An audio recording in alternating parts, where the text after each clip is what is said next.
trust your gut. Good one. Yeah, and I think like it's something that everyone has faced in their life. And I look back at my life and that whole thing of like where I felt like I didn't belong at university. Cliq would have been perfect for that. Excitement and fear is actually the same response in your body, and your body doesn't know which one's which.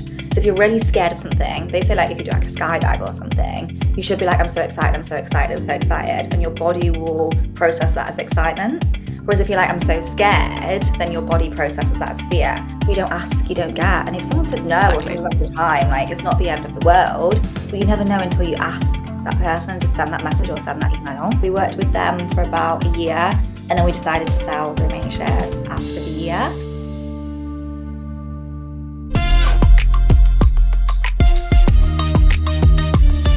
Welcome to Bubbling Out, where we're popping the norms of leadership and creating new, sustainable, powerful ways to lead. This podcast is your sanctuary for discovering how to lead with resilience, manage change adeptly, and handle stress effectively. Join me for a series of breakthrough conversations, practical tools, and mindset tips, and a peek into my weird and wonderful life as a leader and entrepreneur. All aimed at helping you lead without compromising your time, energy, values, or lifestyle. So, welcome, Nicola, to the show, to Bubbling Out. How are you doing today? Thank you. I'm really good, thank you. How are you? I'm very good, thank you. I'm having a really good day. How's your weekends been since we last spoke? Chaotic, I feel like is the word I would use to describe it. Very busy. Everything's very exciting, though. There's just a lot to get done, a lot of events to go to, a lot of people to meet. So yeah, I feel like I need to clone myself sometimes to get through all these things. But yeah, very, very grateful to be busy as well. Yeah, and you just raised funds, right? Yes. Tell me about this. Yeah, so we raise funds for Cliq, which is, my business, my baby. It's a community app that allows people to meet like-minded people through communities and in-real-life experiences. And we just did a fundraise at the beginning of the year. It took, a long time to get through, but finally all done, which is amazing. We did a mix of angel investors and we also did a crowdfund. So for us, we really wanted to get our community and the users on the app and the people that live and breathe Cliq to invest in the business. So that was a really exciting thing to do. And it went so well and I'm very happy with the outcome. I'm very proud of what we did. And we're actually looking at the next raise now, which is very scary, but going after more VCs, family offices, more bigger tickets. I feel like with businesses, especially in social networking, it's like raise after raise after raise, which is exciting, but also takes you away from the day-to-day business a little bit. But I feel like now we've been through it a couple of times with the first business we raised as well. Now we are a little bit more well-equipped and know what to expect. It's still difficult, but trying to see it as an exciting thing as well. Well done. It's for the people listening, quite a few people are entrepreneurs. Some of them are raising, some of them have never understood why you need to raise. So what is it that like the thought process behind, okay, I know I need money to build this business. There are a few options. Like, what is that thought process there?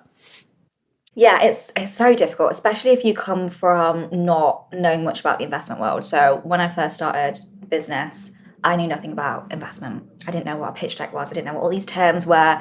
Felt like an unknown world. But we're very lucky to, I suppose, living in an age where there's so much information online. You can learn a lot. And I think the one key thing that's helped me with investment is networking. So networking with other founders that have been through it. And I always get it now. You get LinkedIn messages like, oh, I'd love to ask you about your crowdfund. I'd love to ask you about this. And I always give my time if I can, because I know that I would have wanted that if I hadn't have done the crowdfund. And I did the same. When we looked at crowdfunding, I went on LinkedIn and found people that crowdfunded before. I was like, can I just pick your brains? Can I just ask you a couple of questions and just get that real life experience? So I think anyone that's looking to raise and maybe isn't sure if they want to, speak to people that have raised.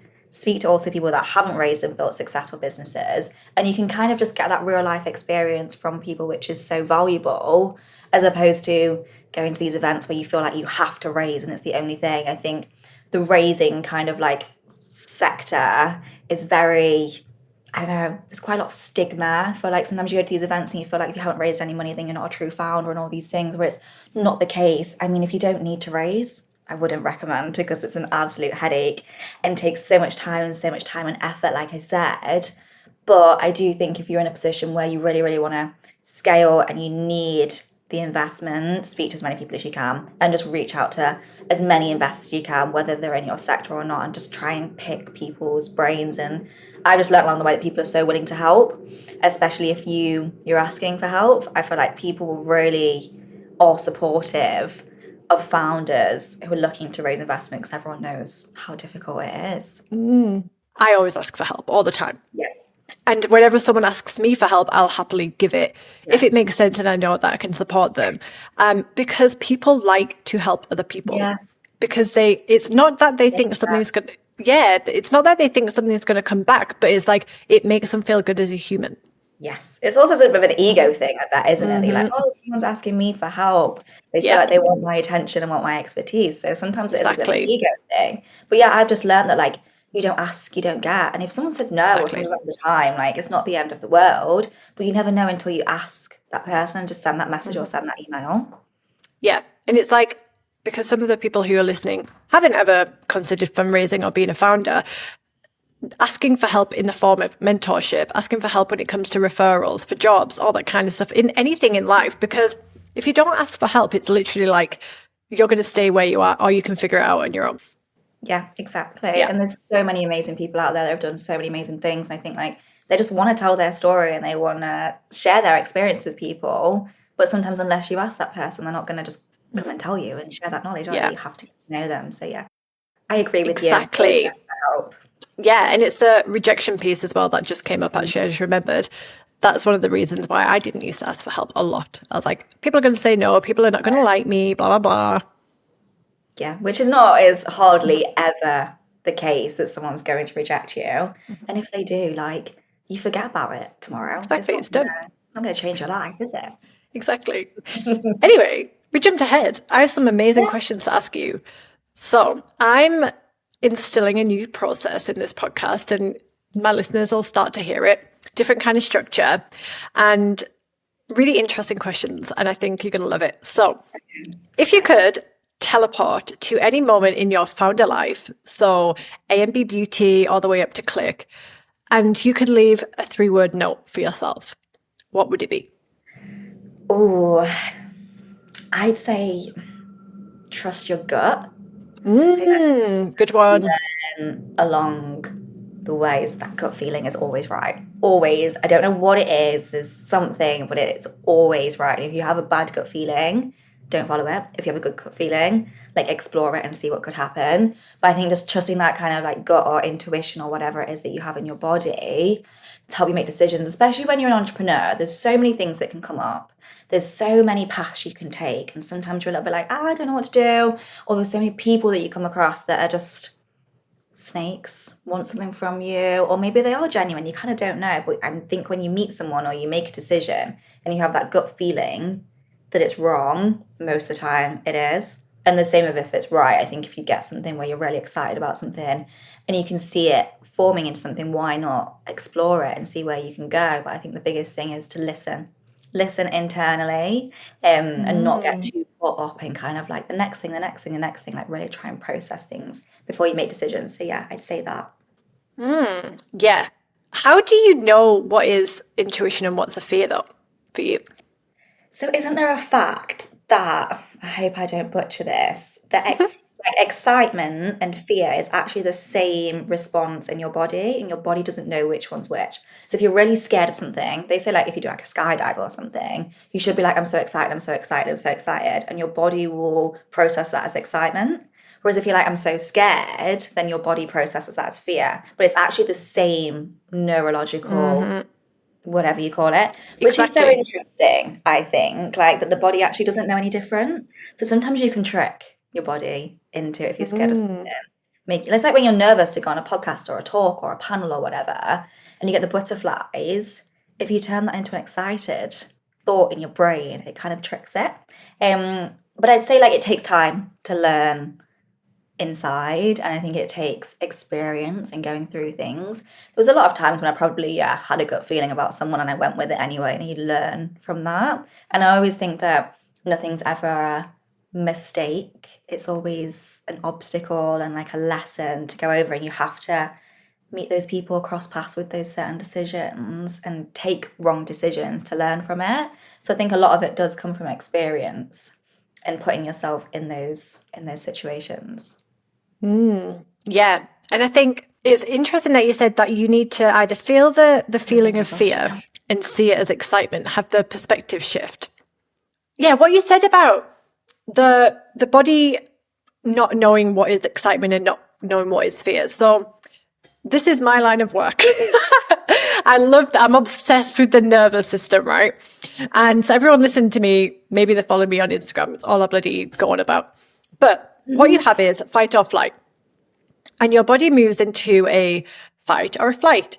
Usually when you're walking onto stage, it's get me out of here. This is terrifying. Your body on a subconscious level and all the memories that are stored in it is like, run, run, run. This is scary. You're going to get rejected. People are not going to like you. You're not good enough. All this kind of stuff. And so your body, no matter if you're excited, even if you don't have these fears logically, your body's gearing up for like, get out of here now. There's a potential threat. And so it is up to you to understand what's happening in your body and decide what to do with it. So you can let it move through you as fear and you can escalate that and it'll derail you, or you can control that and be like, no, yes, my body feels like this way, but I know how to move that emotion through me. And now I know how to get on with it. And I know what I want to be doing. And this is what I want to think about the situation. So I love that you've already nailed this. I think it's such a huge skill, really. It is.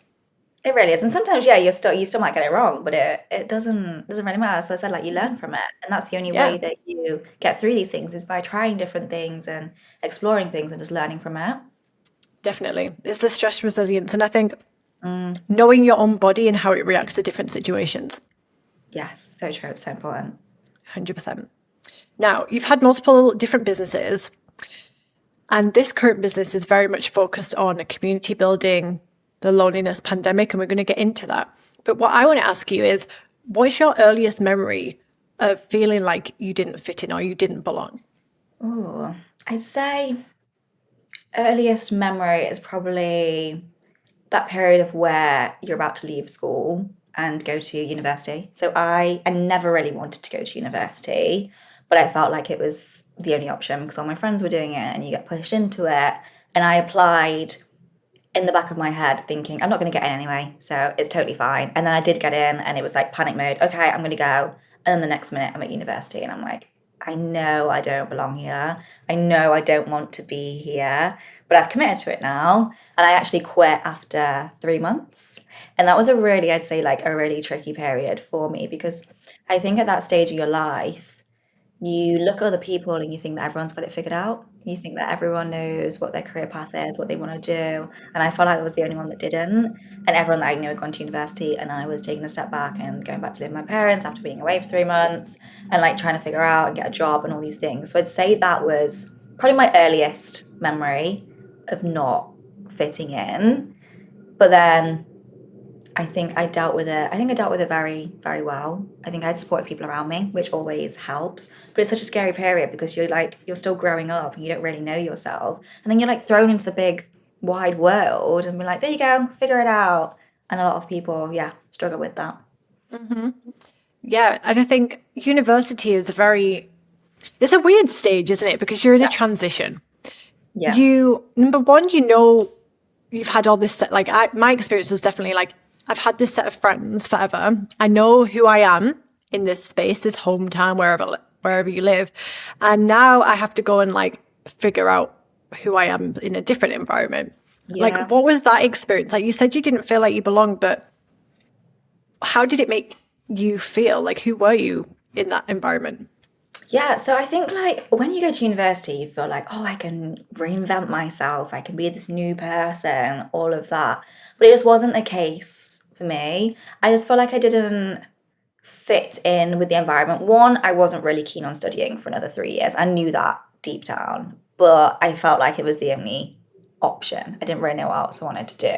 So I always had that in the back of my mind. And then you kind of get thrown into a flat with people that you don't know. You get thrown into a course with no one that you don't know. And I was super, super shy. when I was younger. Very shy, didn't really, like, I wouldn't speak up. I didn't put myself out my comfort zone just because I come from quite a small town where we're not put into situations where we had to do anything like that. And when you look at back what you learn at school, you don't learn like confidence building, you don't learn public speaking and all these things, which you definitely should do because everyone has to do it at some point in their life. And it doesn't have to be standing on a stage in front of people. Even like speaking in a meeting is public speaking. We don't get taught to do these things.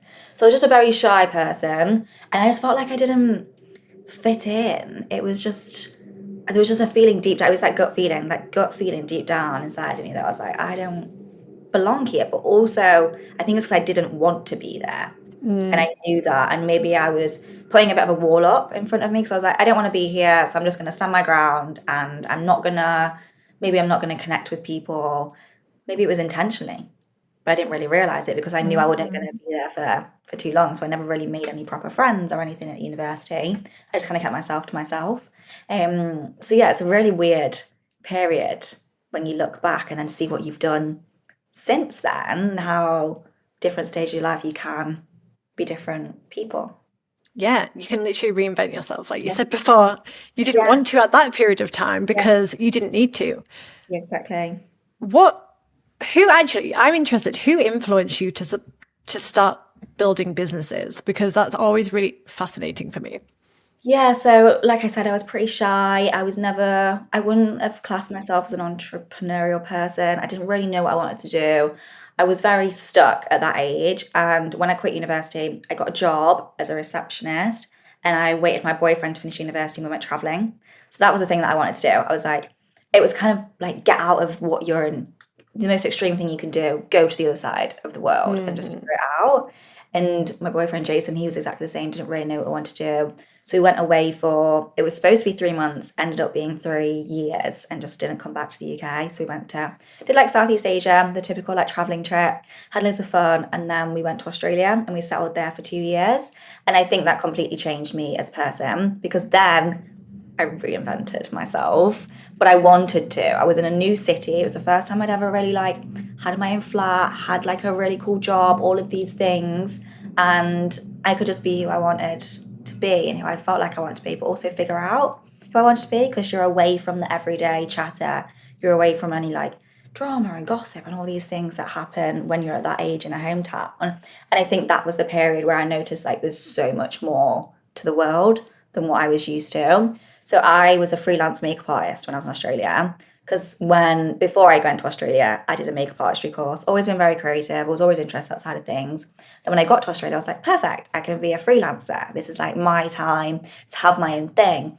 And for me, it was dipping my toes into that entrepreneurial world because being a freelancer, I was like, getting my own clients, marketing myself, all these things. And I learned all that myself. And it felt like an easy way to dip your toes into business. And then I think once I'd done that and realized, okay, I can do things on my own, when we had the idea of the business, I was like, why not? Like I've already learned half of these skills myself because I've had to do it for my own business. And it was actually me and my boyfriend that came up with the concept together. I basically came home one day to him saying, I wish there was a way I could get more work. I wish there was a way I could get more clients. I'm spending all this money on like Instagram ads and all these things, and I'm getting clients, but I'm not getting enough to make it a full-time thing. I just wish there's an easier way. And Jason was like, if there's nothing out there, why didn't we create it?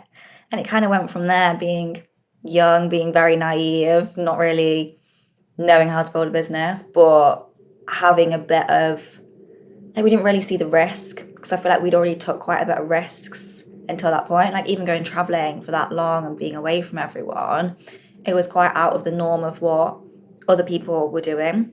And it was kind of just like our little thing. So it felt like our little secret at first because we were so far away. And then we moved back to the UK with it. And then it felt more real, I'd say, as soon as we went back to our hometown with the business. But I think, yeah, being away and being on the other side of the world in a buzzing city where everyone's doing their own thing, there's loads of cool things happening. I think that's what inspired me to be an entrepreneur. I think if I look back and if I'd have stayed in my hometown, I don't know what would have happened. I don't know where I would have been. Hopefully I would have still done something like this, but who knows? I think your journey does make you as a person. Yeah, that's so cool. It's really interesting because it's very similar to my journey as well. Really? I don't know if I've told you this before, but it's I did this like similar thing. So you were doing your makeup artistry. I studied skincare and nutrition a long time ago when I was 18, before I went to uni or anything. Then I randomly ended up in marketing, had my own businesses. And then I did the same. Like, I don't need to do this in England. Why am I here?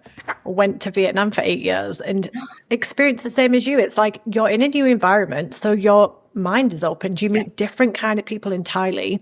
You see different ways of living, different cultures, you see different products and opportunities. It's like, I remember when I first moved to Vietnam, it was like 2014.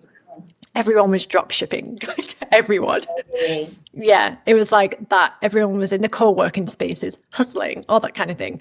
And it was just like, wow, like I would never have got this in Saltburn by the Sea in the north of England. Yes, so true. You've got to, you've got to explore what's out there. And I'm not saying that if you're stuck and don't know what to do, you need to move to the other side of the world, because it's not accessible for everyone to do that. But I think even just getting outside of your environment, trying something new, going somewhere new, it does inspire you. Like, ideas don't come from being sat in front of your laptop thinking, I need to think of an idea. It always happens when you're on a walk, or you're in an exercise class, or even in the shower. You're doing something different to what the day-to-day is. That's where the best idea is happening. And I think with traveling, we had so much free time. Like, we had so much free time to sit on a beach, on a beanbag, and just chat about life. Like, you're not sat watching TV, you're not scrolling social media, all these things, because you're exploring where you are. So you just have so much free time to come up with ideas or figure out what you want to do. And yeah, before I went traveling, I was like, no idea what I wanted to do. And then I never thought I would even end up moving to Australia, but it just happened that way, and it happened so organically, and it just felt right. And it's that, gut feeling, like I spoke about at the beginning. I love this. And did you, when you were like having this time out, did you start to tap into your intuition naturally? Like, have you always been really in tune? Just going back to it, because this is something I'm obsessed with. And people listening talk to, like, especially on Instagram, they ask me questions about like, but how do you know? What do you mean intuition, Emily? Like, is it some woo stuff? Like, do I have intuition? I just think it's so important for entrepreneurs, especially ones who are like in the space working with people, to be in tune with their intuition, because as you said, there's like so many people trying to get your attention and time and everything. What helps you to develop that the most? Yeah, I'd say, before that I wasn't. I was very much as well a person that I wouldn't believe something till I saw it happen. Whereas now I'm very much like, you believe it, you can achieve it, all that kind of thing, and just really like speaking stuff into existence. Happens all the time recently. It actually freaks me out that I think of something and that person texts, or it just seems to be like this weird connection all of the time, which proves that you're so in tune with your own body, and you're so in tune with the universe or whatever it is you believe in. I never believed in all of that stuff. And then when I was traveling, I feel like I was like, just maybe listening to more podcasts, reading more books, just learning more about things. And I think the more that you are exposed to that kind of world, the more you think about it, and the more you understand it, and then the more you notice things start to happen. Whereas intuition's happening to people all of the time, but maybe they're just not in tune to it, maybe not thinking about it, because they're like, oh no, it's woo-woo, like it doesn't exist, like it's just for people that are like away with the fairies kind of thing, when it's not. Everyone has intuition. It's just learning that it's there, and it can help you so much. You can help your life. And even just like, even when people say like manifesting's not real, and I'm like, yeah, you don't just sit and think about it and it happens. You have to do the hard There's work. literally a framework to manifestation. Like, you need to do it well. Exactly. You need to actually do the work. But I'd rather think in that way and think that positive things can happen than be sitting around thinking negatively. And I just think there's two ways, isn't there? You're either a positive person or you're a negative person. You kind of can't be both. And I think I'd rather be the positive person that believes things that can happen. And yeah, maybe sometimes it's looked as naive, but if I was never naive, I would never have started the businesses. I never would have got to where I am now. And naivety can be such a good thing. And I think you should, just believe in being positive and thinking good things can happen, and just trusting what's around you. Because I just feel like we're all on the same kind of like mission, and we all want to do something, but it's just trusting yourself on how to get to that point. And sometimes you just got to release and let go and be like, no, it's okay. Like, things are going to happen for me if I just let it. Sometimes you can't control it too much. But yeah, it's definitely something you've just got to be tapped into. But anyone can tap into it. It's not Yeah. It's like it's like tuning into a radio station. It's like most of my coaches are woo. I have healers and all that kind of thing. You might as well. They always tell me like, you need to learn how to tune into that station. But going back to the positive, being a positive person, positive mindset, and speaking positively, it gets a bad rap sometimes. And I know people talk about toxic positivity and ingenuity. And I would say that there is elements of that in life. But from what you're telling me and what I experience in life too, it's more about like seeing the other side of the stick. Yes. It's like flip the script, flip the stick. What else could this be if it's not that? And I find in my line of work, it's like you will get absorbed by your thoughts. Your thoughts are going to run your life if you're not careful. And to become aware of your thoughts is one thing. To become aware of your body is another. Like it's like the next level. So to become aware of your thoughts is understanding that you're just one thing and you're observing and your brain works with you and your body works with you. I'm trying to do this really simply. But you're able to create your reality on a basic level with your thoughts, with your feelings, with your emotions. And manifestation is just that. It's like knowing with your full body, full soul that this is happening. Yeah. And it's happening now because time is a construct. This is happening. It's already available. I just need to get to the frequency where it's possible to happen now. So true. I love this. Yeah. Yes. And the more you project, not necessarily, if you don't want to use the word positive, but higher vibrational energy and thoughts and feelings, the quicker it's going to be for you to get there. Yes. Try and make it not woo, but it's really hard not to. I know what you mean. I feel like I could talk about this. But honestly, the most successful entrepreneurs I know, and two of them that I coach, are the ones who just say, I always say to them, like, what do you think made you successful? Or like whenever I first started talking to them about all this kind of stuff, and they just said, I believed that it was possible. Yeah, it's so true. Yeah, just came down to it. Yeah, sometimes people think like, oh my gosh, they have these crazy ideas and these crazy goals. I'm like, I'd rather have these crazy goals and have something that I'm working towards and driving to and something that I want than not having any, because then you don't have any like purpose. Like you've got to have these big visions and these big ideas and you've got to really believe in yourself to get to that. Yeah. And do you just write stuff down? Because, for example, I'm working on something like a small manifestation at the moment. And all I do is I write it down in detail as if it is. And so it is. I write at the bottom, it's done. And then I start taking the action, but it's not necessarily a conscious action, if that makes sense. You don't, And then all of a sudden it appears. You're like, wow. All the time. Yeah, a story recently that I was been saying all year, I really want to go on a retreat this year. And I really want to do something on my own. Like I've never really traveled on my own or done anything on my own. And I was like, I really want to do it before my birthday. My birthday was in October. And I kind of kept forgetting about it. I didn't really take any action. I looked at a couple of retreats. So I was like, oh, no, it's fine. I'll just brush it off. And then a month before my birthday, I got asked if I wanted to go on a retreat. And the retreat was a few days after my birthday. And I was like, I have manifested this. I put this into existence. I said that I wanted to do this before my birthday. And I wanted to do it on my own. And it happened. And I was like, wow, like it is so true that if you do want something, it will happen. That's a really small example of it. But it's so amazing that these things happen. But I probably put the work in, like I was networking and I was building my personal brand and all these different things. Not like I was just sat there like, a retreat come to me, and it came. Like I was subconsciously putting all that work in for someone to notice me, to then ask me to come on the retreat. And it just aligned so well. So it's just so powerful, I think. Exactly. And it's the same for the opposite, right? If you check out of things, like, for example, I actually just closed down one of my group coaching programs. It got to the end. It was like a year in, and we had incredible success. I feel like people are complete now, if that makes sense. Yes. And because my journey shifted quite a lot, I'm really very much focused on the somatic side now. I felt like this isn't what I'm meant to be doing anymore. And slowly, I just lost the interest, and I feel like that was projected into the group. And Yeah. so they didn't reply as much anymore. The engagement wasn't there as much anymore. And I projected that, and I allowed it to happen because I didn't really want it anymore. Yeah. And so I think it's really easy to manifest both ways. Yes. Which scares me sometimes. I'm like, don't think bad thoughts, don't think bad thoughts. But I think it's like less thinking bad thoughts, and it's more like your full how you're Yes. showing up. It's like, Yeah, so true. I don't want to do this, and it's like it lowers down the energy, and you think Yeah. things about different scenarios.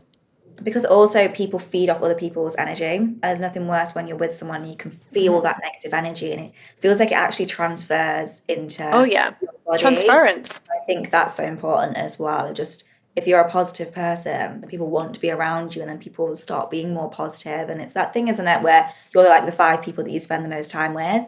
All those traits rub off onto you. So if you're spending time with 4 negative people, you're going to be the 5th person Oh because yeah, it needs.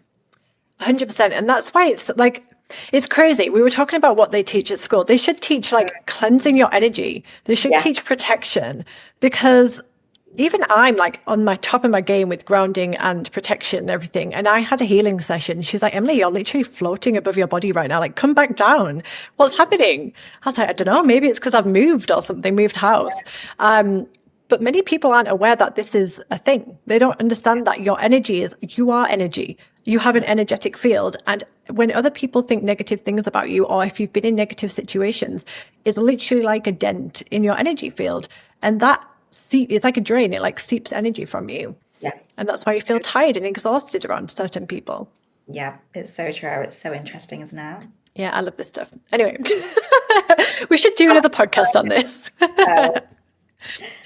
Now, we'll go back into the business because people are very interested. You've had multiple businesses. You set up your beauty business. How would you describe that? How did you describe that business at the time?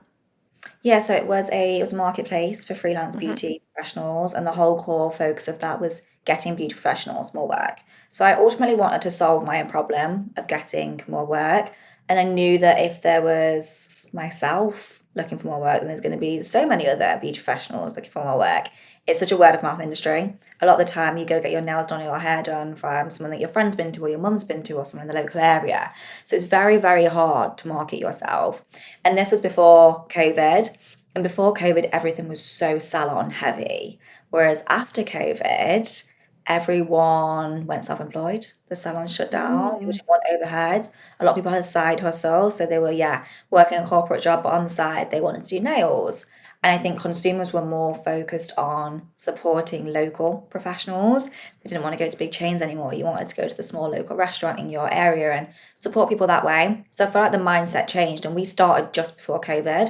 Then COVID hit, which at the time was like the worst thing ever, because we're like, oh my God, we just launched a business and now we can't even trade. But it gave us so much time to plan and think and figure out the next steps. And then after COVID, it really boomed because of those trends that we saw within the industry. And then we wanted to build more of a platform for the professionals in the back end, so where they could take deposits, cancellation fees, all of that kind of stuff. Because after COVID as well, so many beauty professionals were losing out on money because people weren't turning up because they had COVID, or they were saying they had COVID, but they weren't protected from that because they weren't taking deposits. So just really, we were like leaning into the things that had happened and building features to really support beauty professionals and support people that were doing it on their own, because freelancers are doing everything. Sometimes they don't consider themselves entrepreneurs, but they're their own accountant, they're their own tax, they're their own marketer, lawyer, everything. You're that one person trying to run a business for yourself. So we really wanted to be a support system for them, as well as building the tech. So we built a really nice community of beauty professionals as well.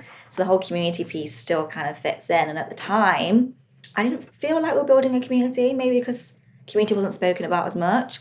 But we would do like networking events, and we would do like webinars, and people would like chat with each other, share jobs, share tips. And if someone wasn't free for a job this weekend in London, they could share it with someone that they knew, and just really build that amazing community of beauty professionals. And I think that's one of the reasons that the business was so strong, because they were getting more work, and they were like looking after their money. But at the end of the day, everyone wants to be part of something, and community was just at the core of what we were doing. We just didn't really realize at the time. Lovely. When you had your beauty company, how did you know that it was time to close the company? Because that's like a huge moment for you. Yeah, so 2 years in, we were looking for investment because we wanted to grow that side of things in terms of building more of an app, more of a features. And that was, yeah, 3 months of pitching our life and soul away to investors. And we got a few offers in the last week. We also got connected with the founder of Revolution Beauty, the beauty brand, and they actually ended up acquiring the company. So we got a partial acquisition, which was amazing and meant we moved down to London. We had an office, we had a team, so we could use all of their customers, all their professionals, all of their products, anything that we needed. We already had that infrastructure. And then, yeah, we literally moved down to London the next month. It was a bit Wow. of a whirlwind time, but was amazing. And then we were inside this public company of 400 people, and it just really skyrocketed the business. We rebranded, so it was originally A&B Beauty, then we called it My Rev. I went through that transition with them, and yeah, we worked with them for about a year, and then we decided to sell the remaining shares after the year.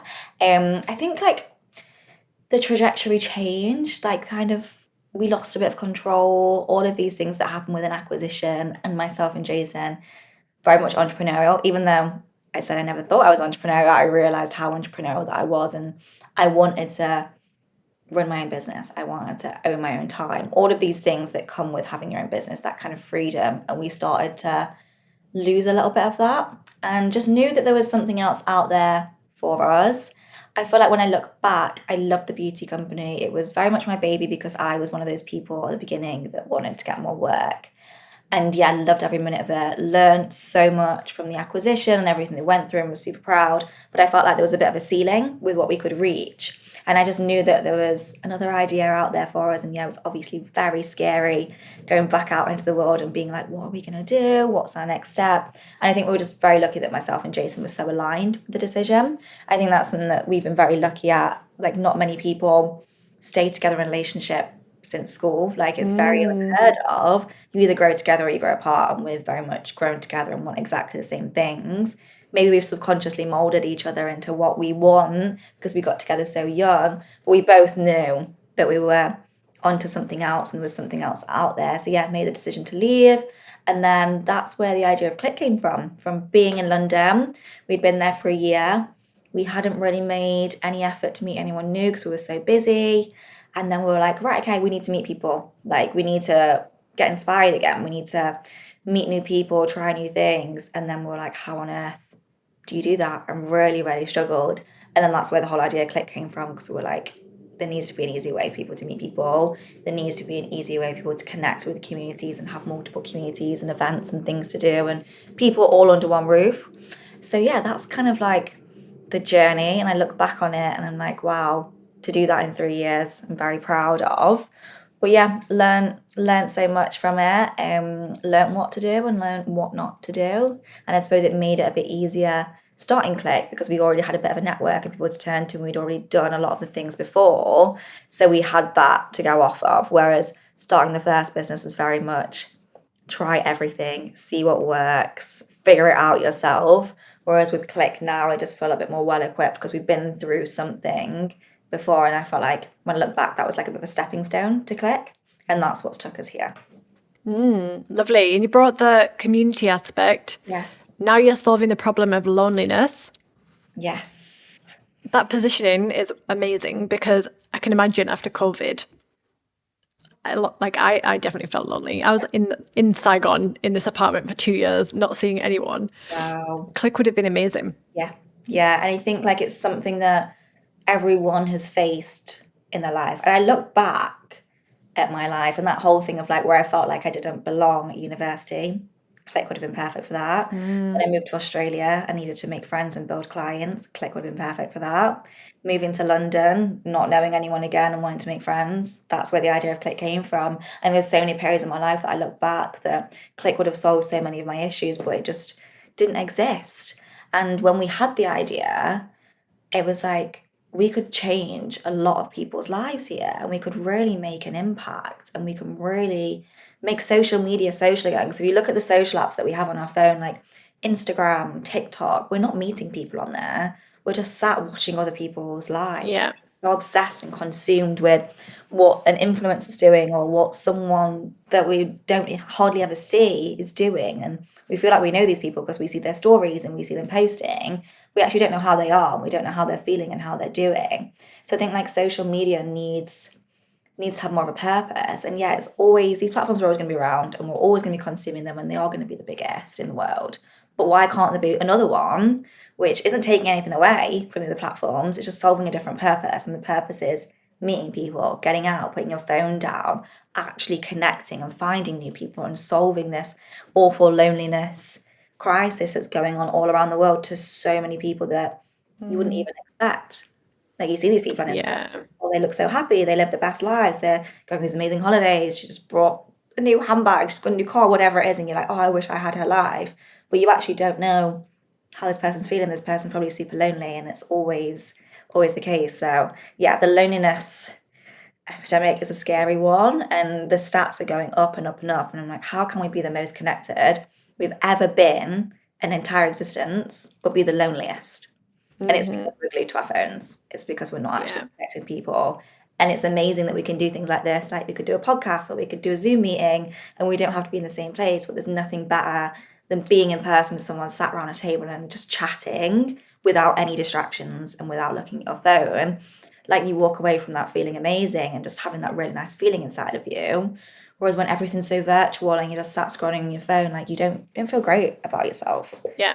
Afterwards. It detracts. Yeah, people are noticing that now and trying to make a change. And I think Cliq's positioned at the perfect time to make a change because people are more focused on it now and people are actually intentionally thinking, okay, I want to get out, I want to meet people, how much time I spend on my phone. Oh, I actually really want to go to a run club. I want to do this, I want to do that, and just put themselves out there a little bit more. Yeah, and get the courage to go do it because it's scary, isn't it? Like going somewhere on your own, and especially if you're in a relationship as well, as much as we don't want to become codependent, it is sometimes scary to do things without your other half. Like I have that experience too. And it's really interesting. And there's lots of studies, like you mentioned, behind loneliness. And what was I watching? Something on the blue zones. But having community is the biggest attribute to your life in terms of your lifespan. There you go. It is. And you think about it, like community's obviously always been around. It's always been a thing. It's not a new thing. Just everyone seems to be talking about it at the moment. But if you look back, like my mum and dad, like they met at the pub, the local pub. They used to go every single week. Like people don't do stuff like that anymore. Like people used to go to churches, all these places. They had that, they call it a third place. They had that place where they go and they socialise. And it's not like you text your friend saying like, oh, can I meet you there? They would just go. And just go, People don't do that now. I would never just go to the pub and like meet random people. Like you'd be seen as, it's a bit strange. Like that's just the perception of it now. Whereas that's how people used to meet. I'd love that. We don't put ourselves in these situations. And with people working from home, people don't often connect with their co-workers and they don't meet people and they're not out there. They're just sat in their own, kind of like house, on calls all day, on emails, on your phone. And you're not actually connecting. We're not forced into situations anymore. Even universities don't have as many hours in like lectures or anything anymore. I think they have like 4 to 6 hours. Oh, really? Or something like that. So there's literally like not even one day, and the rest of the time they're just sat in their halls. And it's actually quite scary to think there's not these places where we're forced into meeting people. And the older you get, these places become less existent. So I think just creating these spaces for people, but it's very much a hybrid model of online spaces first. So it's safe spaces where you see a run club, you can dip your toes in a little bit, you can test the waters, you can see who's in there, you can join a group chat, you can be like, hi guys, I'm so-and-so, I live here, and just have like a little conversation with people. So then when you do see the run on the Sunday, you're like, oh, I'm going to go because I feel comfortable because I've been in that online space. Whereas seeing a run club online and just turning up on your own takes a lot of guts. So everything we're doing is like, how do we build features that make people feel so comfortable to push themselves out their comfort zone because they feel like they already know the people in the community. And that's what's so nice about the online space. But we're trying to ultimately get these people offline.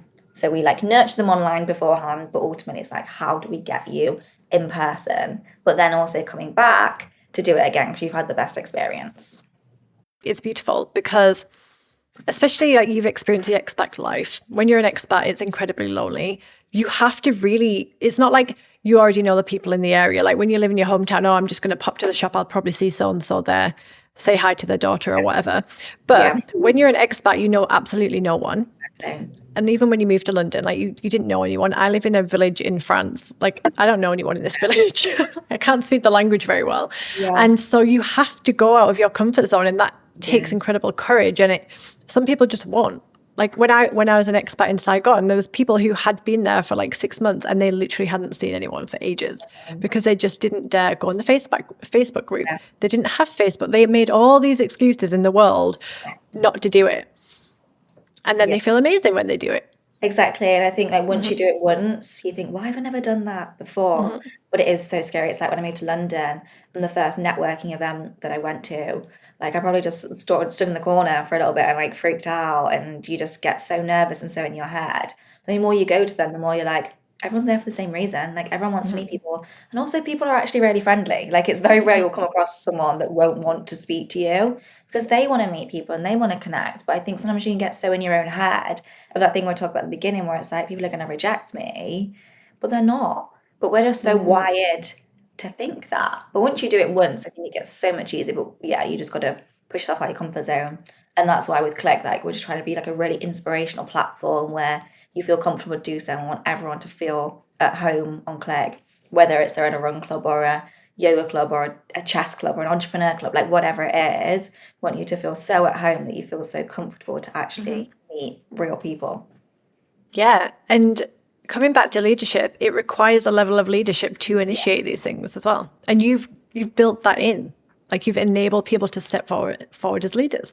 Yes, exactly. And anyone can be a leader. And we're just really trying to inspire people that you can create your own community. You don't need to be an entrepreneur or whatever it is to create a community. Anyone can create a community, and it doesn't matter what that community is. As long as that community has value and purpose and people are engaged and they want to be there, then that's a community. And it can be super niche or it can be super broad, but we're just, giving people the tools to be able to do that, which can be so difficult. Because if you want to start a community, you kind of think, what do I do? Where do I go? Whereas we want it to be like, you come to Cliq and we can help you and we can hold your hand and we can take you through the process and so many more perks. You can meet other community leaders and you can do all these amazing things which other platforms don't really have. Yeah. And exactly. Even with a business, it's like, there's a million platforms that I could choose. Like, I don't want to have to research. I just want to know where to go.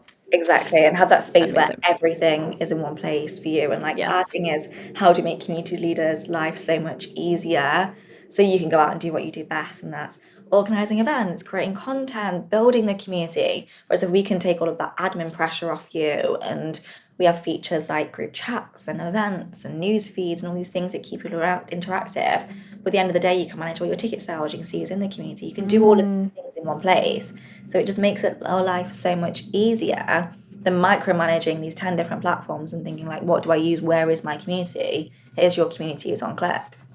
Love it. I'm going to be on Cliq. I need it to come in France. I downloaded it and I was like, okay, I haven't even looked into it properly yet. Yes, so we'll chat about that. We're worldwide, but only like focusing on the UK at the moment. So we do have some communities popping up all around the world. We had one the other day, Australia, but yeah, mainly just the UK at the moment. Amazing. So before we wrap up, I just want to ask you, and I think I already know, but what do you want to be remembered for? I think it's making an impact. I think it is like, it's very scary, but also very exciting that we're in a place where we can change a lot of people's lives. We can change the way that people actually use their phones and actually use social media and actually allow them to use their phones for good, which I feel like is such a privileged place to be in. And it's really exciting to see where it could go, but also very scary, obviously. So I think, just wanting to make an impact, change the world. Why not? Yeah, let's do it together, guys. I love it. Thank you. So where can everybody find you? Where can they find Cliq? Yes, so our social media is Find Your Cliq on Instagram and on LinkedIn, and my personal one is Nicola Gunby. So yes, follow me, follow all of our Cliq updates. We have so many things coming up, so many events happening all the time, things that people can get involved with. Amazing. Thank you so much for being here. Thank you so much for having me. Thank you. Bye. Bye. Bye.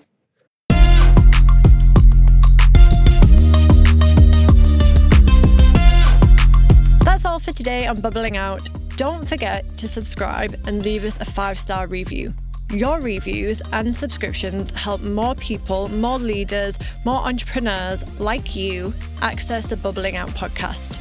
Also, if you're on Instagram or TikTok, go and follow me, Emily Rose Delara Coach, for behind the scenes dog vids, somatics exercises, and me DJing sometimes.